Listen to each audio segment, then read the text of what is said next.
ఒక చిన్న ఊరిలో పెద్దగా చదువుకోలేని కష్టాలతో జీవితం నడిపిన ఓ అబ్బాయి ఉన్నాడు. ఆయన పేరు రవి.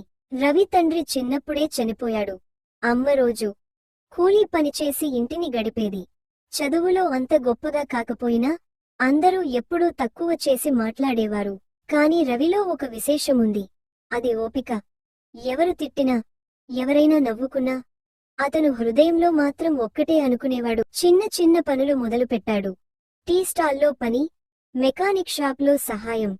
ఒకరోజు ఒక ఇంజనీర్ రవిని చూసి అతని కష్టాన్ని, పట్టుదలని గమనించాడు. రవి పగలు పని, రాత్రి చదువు, నిద్ర వదిలేసి, ఆకలి మరిచి, కష్టాల మధ్య ముందుకు నడిచాడు. సంవత్సరాలు గడిచాయి.